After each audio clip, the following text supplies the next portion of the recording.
Olá, eu sou José Vicente Ambrosio, professor da Escola Bíblica Dominical da Igreja Presbiteriana de Botafogo, e nós estamos dando sequência ao curso baseado no livro Por que se enfurecem as nações? É um livro que trata basicamente sobre como nós cristãos devemos nos posicionar no mundo polarizado, né? O mundo sempre teve divisões, da natureza do ser humano, as divergências de opiniões.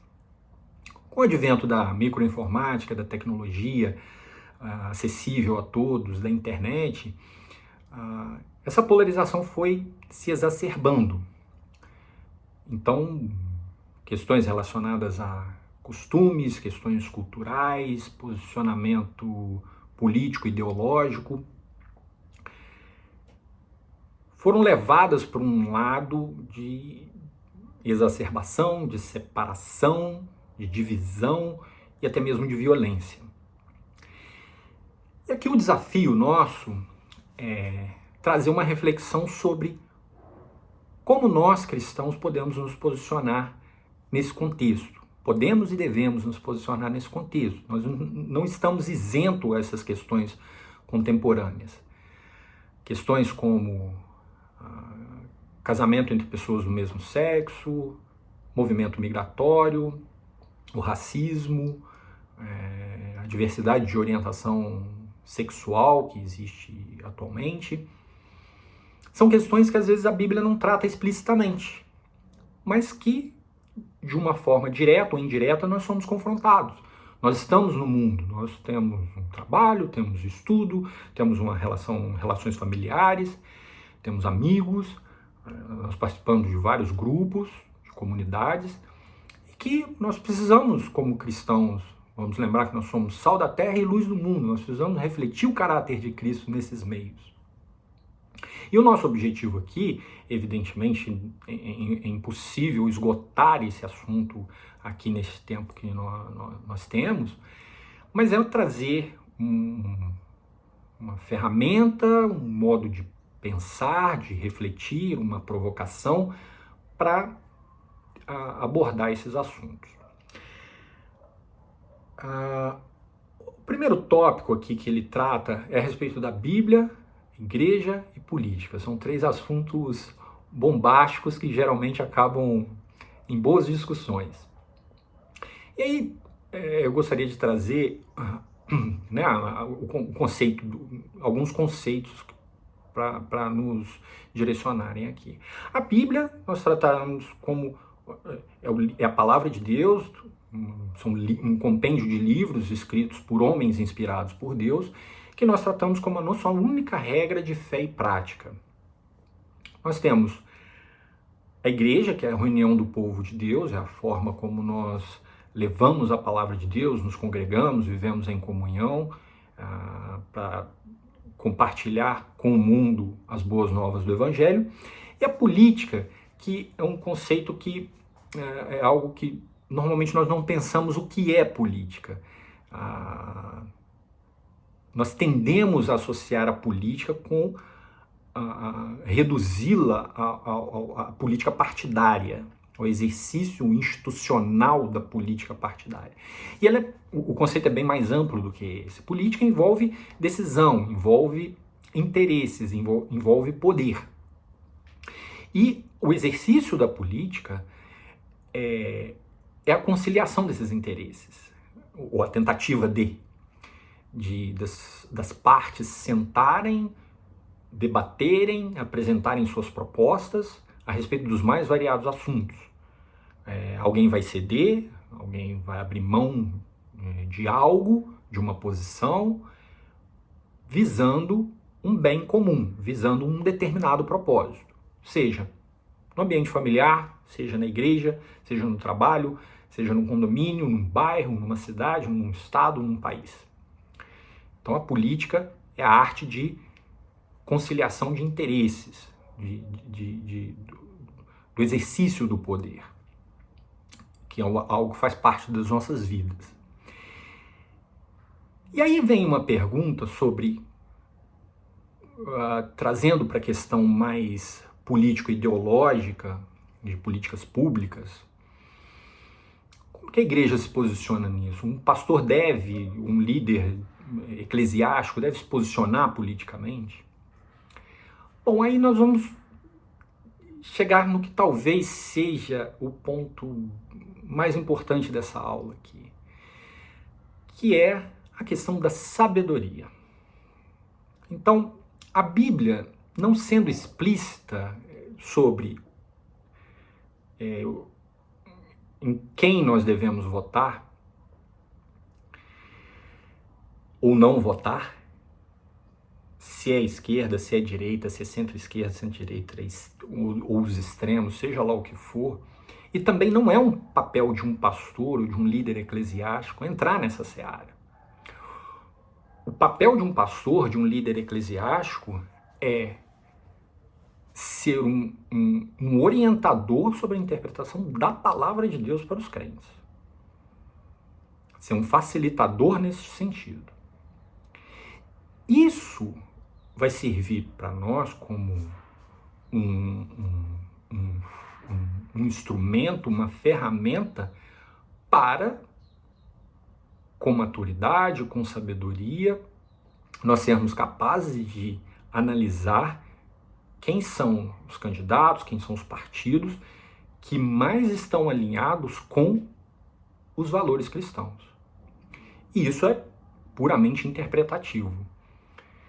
Aí é que vem a necessidade da sabedoria. Eu não gosto de usar a expressão bom senso porque todo mundo julga que tem bom senso. Eu nunca vi ninguém virar e falar, eu não tenho bom senso. Todos têm. E o mundo está do jeito que está. A sabedoria transcende o bom senso. A sabedoria é muito maior do que isso. E aí uma referência que nós temos na Bíblia, lá em 1 Reis, capítulo 3, que é de Salomão. Que Deus oferece a ele a oportunidade de pedir o que quisesse e ele pede a Deus sabedoria. E logo em seguida ele tem uma passagem muito interessante de um julgamento, um caso que é trazido a ele e que ele julga com extrema sabedoria. Isso deve nos pautar juntamente com a liberdade cristã. Nós somos livres para interpretar a Bíblia. A interpretação da Bíblia não é uma linha reta. Especialmente nesses casos em que a Bíblia não é explícita, em que nós vamos ser contra o aborto, porém, nós precisamos amar o próximo, nós precisamos... Uma gravidez pode ser fruto de uma violência e existem pessoas que precisam ser tratadas, que precisam ser cuidadas, há um trabalho de educação, há um trabalho de políticas públicas que precisa ser feito e estimulado e cobrado por nós cristãos.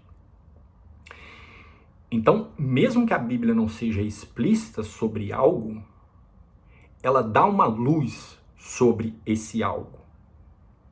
E a nossa liberdade cristã deve ser permeada pelo amor, pela compaixão, pela empatia. Tem o rigor? Sim, tem o rigor também. Nós precisamos cobrar das autoridades o exercício da lei, da proteção da vida. Mas precisamos cuidar uns dos outros também, mesmo que nós não concordemos com os seus posicionamentos dessa outra pessoa. E isso pode acontecer até dentro da igreja, dentro da família da gente. Um outro ponto que o livro traz é sobre a Bíblia como uma constituição, como uma referência sobre outras leis. Vou relembrar, ela é a nossa única regra de fé e prática. Só que o país que nós vivemos, é regido por uma série de leis que, em alguns casos, pode ir contra a Bíblia. E como nos posicionar numa situação como essa? É nosso papel como cidadão atuar para que as leis sejam alinhadas à palavra de Deus. E esse é o nosso desafio, exercendo a sabedoria e a liberdade cristã. E um outro aspecto sobre... Vamos lembrar que nós precisamos ser referência do caráter de Cristo. qualquer que seja o nosso posicionamento, ele precisa ser baseado na palavra de Deus. Por quê? Porque nós vamos ser cobrados por essa palavra de Deus. O nosso julgamento, do ponto de vista espiritual, vai ser baseado na palavra de Deus. E aqui o autor do livro, ele traz 3 pontos sobre como ler a Bíblia politicamente, que são bastante interessantes. Um deles, o primeiro deles, ele fala que a Bíblia é baseada em alianças, em toda a sua história. Então, desde Adão, passando por Moisés, Davi, Abraão, e nós somos regidos pela nova aliança, a aliança definitiva, que vem em Cristo. Você tinha lá no Antigo Testamento o olho por olho, dente por dente, e vem Jesus falar que se alguém te agredir numa face, ofereça também a outra. Que é um conceito muito mais complexo, muito mais abrangente. É essa aliança que precisa servir como norte para todos nós. Então, tudo aquilo que viola essa aliança baseada no amor deve ser objeto de crítica, deve ser objeto de atenção e de crítica por nossa parte. O segundo ponto que ele traz é qual é a intenção do autor. Ele traz um exemplo muito interessante, que nós poderíamos chamar de uma contextualização. Lá em Provérbios 22:7 ele cita: quem toma emprestado é escravo de quem empresta. Obviamente o autor ali tem um contexto histórico, que a escravidão era legitimada e que hoje nos nossos dias é algo impensável. Então, eu emprestei R$100 para alguém, esse alguém fica com a obrigação de você tem que lavar meu carro para sempre porque eu te emprestei R$100. Isso não tem o menor cabimento, não tem o menor sentido. Então, nós precisamos fazer uma leitura madura, de alto nível da palavra de Deus, que nem tudo que está escrito ali não é que não seja literal, nós precisamos ler o que está escrito e o que não está escrito. Então, mulheres, sejam submissas aos vossos maridos. Maridos, amai as vossas esposas, que é algo que transcende qualquer outra questão de relacionamento. É muito maior do que posição hierárquica, se existe, que não é o caso. Então, o que o autor dos Provérbios quer dizer é sobre o risco de se pedir empréstimo, que é algo que nós precisamos evitar, porque pode envolver uma série de riscos, de constrangimento, de endividamento fora de controle. É lógico, tem situações que na nossa vida cotidiana que eventualmente nós podemos precisar, podemos recorrer a um empréstimo, seja um amigo, um parente, uma empresa onde a gente trabalha, um banco, mas o que o autor quer dizer é que isso envolve riscos, que é uma grande verdade. E por fim, quando nós vamos analisar a atuação de um governo, né, a Bíblia fala a respeito da necessidade de obedecer às autoridades. A Bíblia,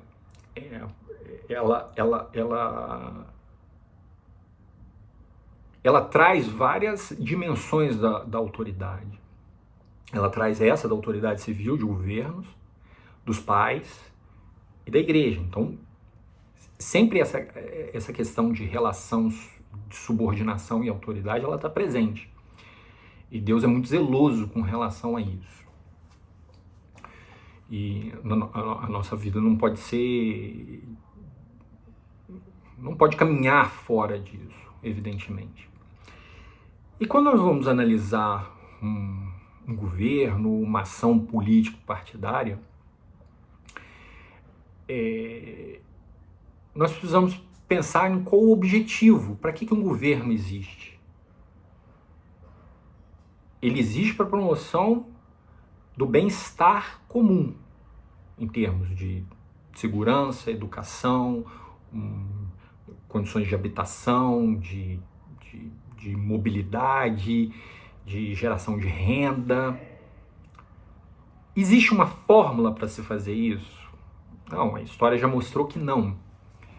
Que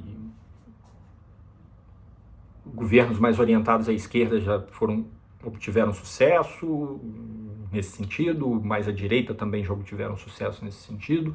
No fim, são pessoas que tomam decisões, são sociedades que tomam decisões. E o nosso papel como cristão, o autor do livro, vou pedir licença aqui para ler dentro dos objetivos do livro, que ele traz alguns pontos muito interessantes aqui, com o objetivo do livro. Mudar o foco de redimir a nação para viver como uma nação já redimida, do ponto de vista espiritual. E aí a nossa vida vai refletir isso.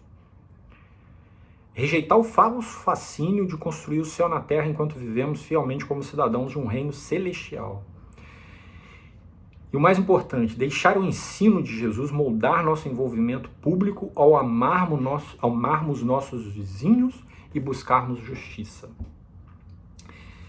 Se não tem como, uma figura que eu sempre me lembro é o reverendo Martin Luther King, que através da sua luta pelos direitos civis dos negros, foi um grande propagador do evangelho, mesmo sem falar diretamente do evangelho.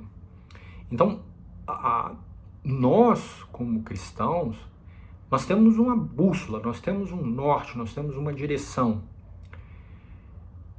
E existem várias formas de nós pregarmos o evangelho. Falar é uma delas. Tem outras bastante eloquentes, que são as nossas ações alinhadas com a palavra de Deus. Então, para fechar, novamente, não há aqui a menor pretensão de esgotar esse tema. Eu espero que seja apenas eu tenho ajudado um pouco com a reflexão de um ponto de partida para ajudar você a viver nesse mundo desafiador que nós vivemos, esse mundo complexo, em constante mutação, e mudanças que são extremamente impactantes para nós todos e para as pessoas próximas a nós. Espero que tenham gostado. Críticas, sugestões, comentários, fique à vontade, escreva para nós. Nós nos reunimos presencialmente na Igreja Presbiteriana de Botafogo, aos domingos, entre 9h30 e 10h20 da manhã, e será um prazer ter você lá e aprofundar essa nossa conversa. Um abraço e fiquem com Deus.